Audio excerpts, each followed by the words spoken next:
অনেক দিন পর আবারও একটা ভিডিও নিয়ে আপনাদের মাঝে এসেছি। আসলে ভিডিওটা ওসিলা এসেছি কথা বলতে, গল্প করতে। কতদিন হয়ে গেল আপনাদের সঙ্গে গল্প হয় না, কথা হয় না।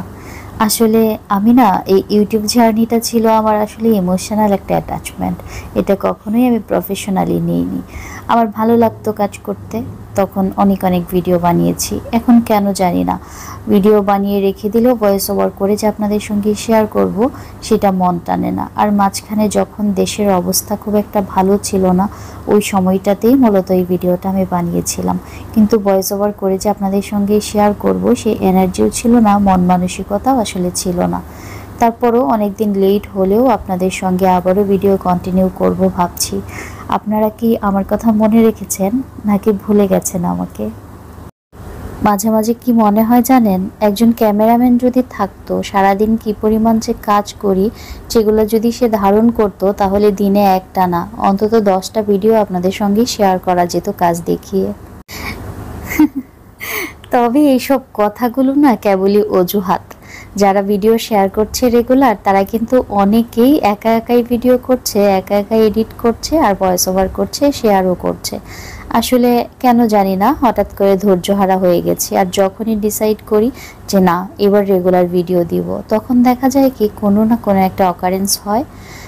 অনেক কিছুই তো থাকে না, সাংসারিক ব্যাপার, আসলে পরিবারের সব কিছুই তো আর ভিডিওতে শেয়ার করা হয় না।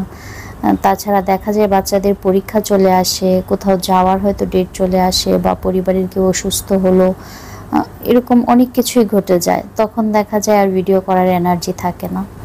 আর যদি নিজে অসুস্থতার মধ্যে পড়ে যাই তাহলে তো কথাই নেই।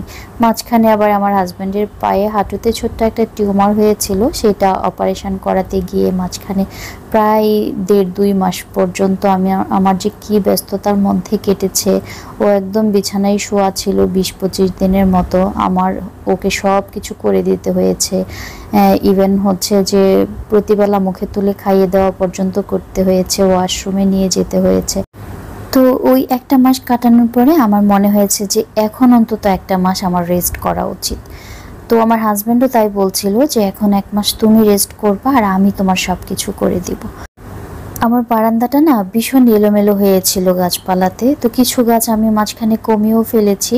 আর এই স্ট্যান্ডগুলো হচ্ছে একটা অনলাইন পেজ থেকে অর্ডার করলাম, এগুলো দিয়ে ব্যালকনিটা আমি সাজিয়ে নেব। তো আমি কিচেনে চলে এসেছি, রান্নাটাও তো করতে হবে। সকালবেলা বেশ কিছু শাকসবজি রান্না করে ফেলেছিলাম আজকে। তবে বাচ্চারা যেটা হয়, শাকসবজি দেখলে একটু ঘ্যান ঘ্যান করে, যেটা খাবো না। চিকেন খেতে চায় ওরা বেশিরভাগ সময়। তো আদা পেস্ট ছিল না, টুকরো করে আদাগুলো রেখে দিয়েছিলাম ফ্রিজে। তো এখন ভাবছি যে চিকেনটা যেহেতু রান্না করব, আদাটা পেস্ট করে নিই। তো ব্লেন্ড করে নিয়েছি, এখন আমি চিকেনটা হচ্ছে বসিয়ে দিব। হাজব্যান্ডের অসুস্থতা ভালো হওয়ার পরে সে ব্যস্ত হয়ে গেল তার কাজ নিয়ে। আমাকেও বাসায় ফিরে অনেক হেল্প করে। এর মধ্যেই কাজের খালা একজন যায় একজন আসে, এভাবেই চলছে। এই যে কড়াইটাতে আমি রান্না করছি, এটার মধ্যে এক ধরনের তিতি তিতি দাগ ফেলে দিয়েছে আমার কাজের খালা। তো আমার না ভীষণ কষ্ট লাগে যখন আমার কিচেনের জিনিসপত্রগুলোকেও নষ্ট করে ফেলে।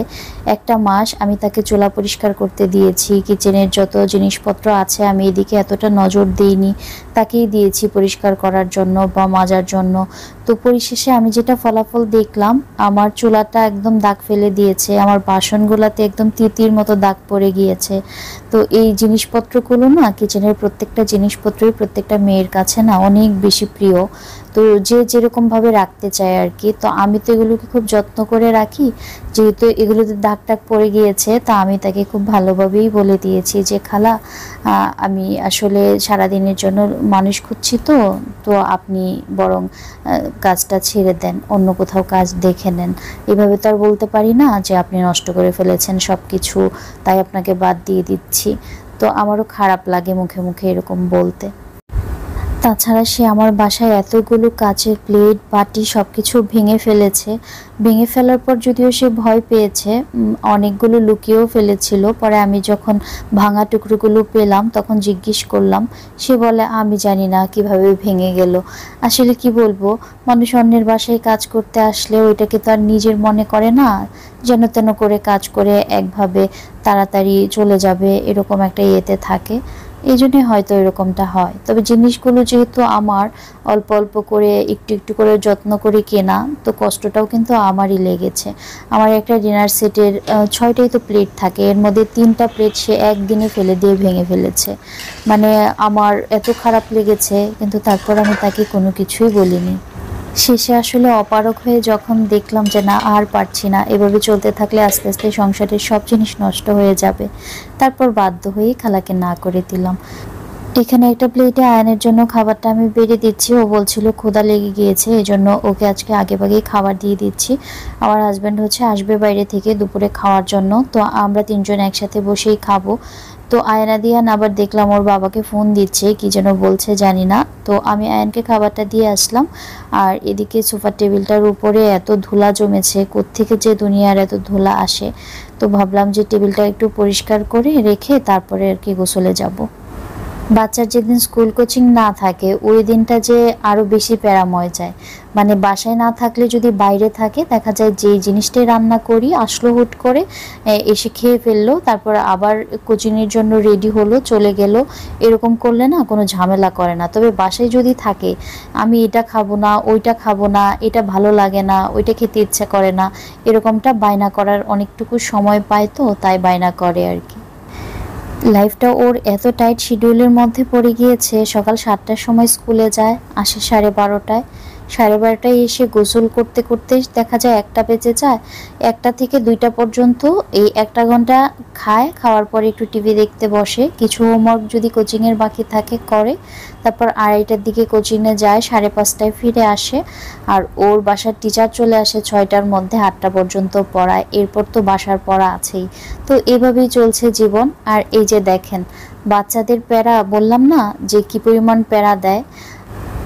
আমি যে বাসায় চিকেন রান্না করছি এটা না দেখেই শাকসবজি দেখে বাবাকে ফোন দিয়ে দিয়েছে যে তারা আজকে ফ্রাইড রাইস খাবে। তো ওদের বাবা আসার সময় ওদের জন্য ফ্রাইড রাইস নিয়ে এসেছে। ছোটজন তো খায়নি, ওকে এটা খাইয়ে দিব। আর বড়জন তো খেয়েছে, তারপরও আবার নিয়ে বসেছে, দেখি কতটুকু খেতে পারে। আমের সিজন যখন শুরু হলো, কাঁচা আম বাজারেও পাওয়া যেত আর গাছেও ছিল। ওই সময়টাতে আমি বাড়ির গাছের কিছু কাঁচা আম কেটে কেটে একদম শুকলাটা সহই ফ্রোজেন করেছিলাম। মূলত আচার বানাবো বলেই আমগুলো কেটেছিলাম। ওই সময় কেন জানি না খুব ব্যস্ততায় পড়ে গিয়ে আর আচারটা বানানো হয়নি। তো ফ্রোজেন আমটা বের করে আজকে আমি আচারটা বানিয়ে নিলাম।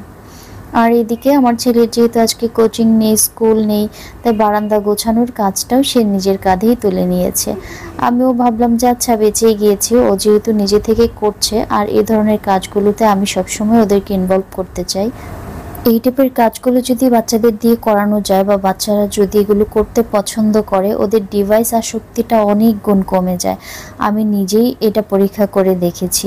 আমি যখন ওদেরকে গাছের কাছে আসতে দিই না বা বলি যাও যাও পড়ো পড়ো, এখন এসবের সময় না বা ধরার সময় না, আমি দেখি যে ওই সময়টা ওরা দুষ্টামি করে কাটায়, নয়তো ফোন হাতে নিয়ে নেয়, নয়তো টিভি নিয়ে নেয়। তো আচারটা ঠান্ডা হয়ে গিয়েছে, এখন আমি কাচের বয়ামটাতে তুলে রাখছি। আমার কয়েকদিন হলো কাজের খালা নেই, তাই এক বাসনেই সব রান্নাবান্না কোনো মতো করে তারপর বাটিতে সার্ভ করে খাওয়ার চেষ্টা করছি, যেন অল্প স্বল্প বাসন মেজেই সংসারের কাজ শেষ করতে পারি। তো রৌদ্রোজ্জ্বল দিনটা দেখতে দেখতে কেমন বৃষ্টিময় দিনে পরিণত হয়েছে, বাইরে অন্ধকার হয়ে গেছে। আমি আবার ভেবেছিলাম আজকে ভীষণ রোদ, ভালো হয়েছে, ঠান্ডা আচারটা কিছুক্ষণ রোদেও দিব বয়াম সহ। তো সেটার হলো না, দেখি কালকে যদি আবার রোদ ওঠে, কাল আবার এগুলোকে রোদে দিব।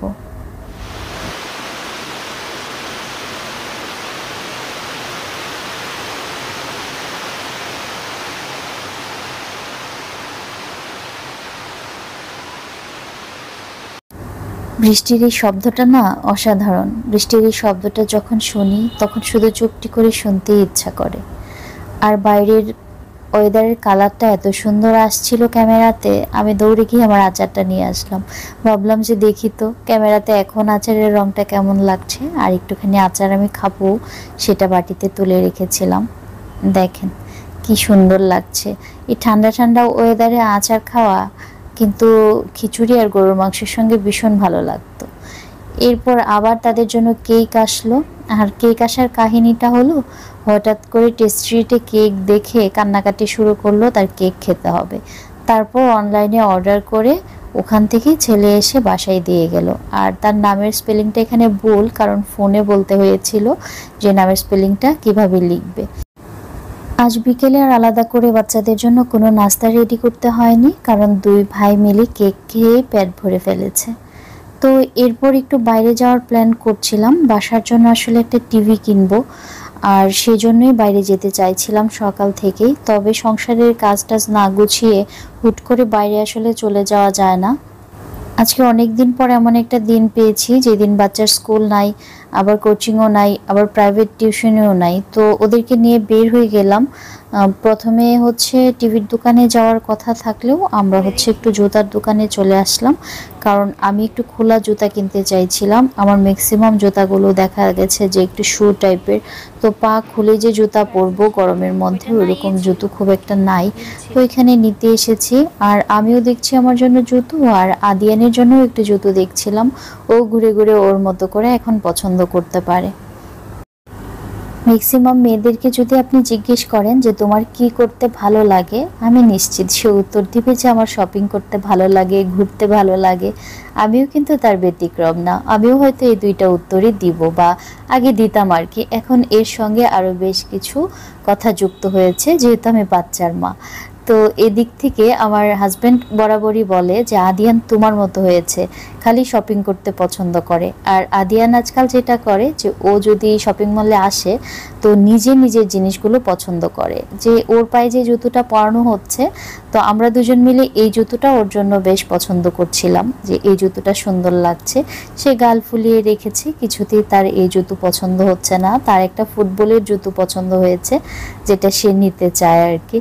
তো আমরা বারবার ওকে কনভিন্স করার চেষ্টা করছিলাম যে না না, এই জুতোটা তো সুন্দর, দেখো তোমাকে কি ভীষণ সুন্দর লাগছে।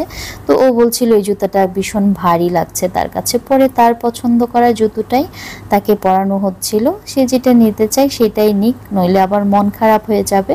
তো মন খারাপের দরকার নেই, এজন্য আমরা তার মতামতটাকে প্রাধান্য দিয়ে তার পছন্দের জুতোটাই নিয়ে নিলাম। এখন সে ভীষণ হ্যাপি। তারপর আমরা বাসায় চলে আসলাম, আর বাসায় আসার পরে হচ্ছে আমার হাজবেন্ড টিভিটা সেট করছিল। আর টিভিটা আমরা আপাতত এই ওয়ার্ড্রোবের উপরে রাখবো বলে ডিসাইড করলাম, যেহেতু বেডরুমের জন্য টিভিটা কিনেছি, আলাদা করে দেয়ালে ঝোলানোর অপশানস আপাতত নেই। তো এই জন্য ওয়ার্ড্রোবের উপরে টিভিটা রেখে চালানোর চেষ্টা করব আর কি। আপনারা যদিও আমার সামনে অনুপস্থিত, তারপরও মনে হলো অনেক দিন পর প্রাণ খুলে কথা বললাম। আপনাদের সবার জন্য অনেক অনেক দোয়া আর ভালোবাসা জানিয়ে আজকের ভিডিও শেষ করি।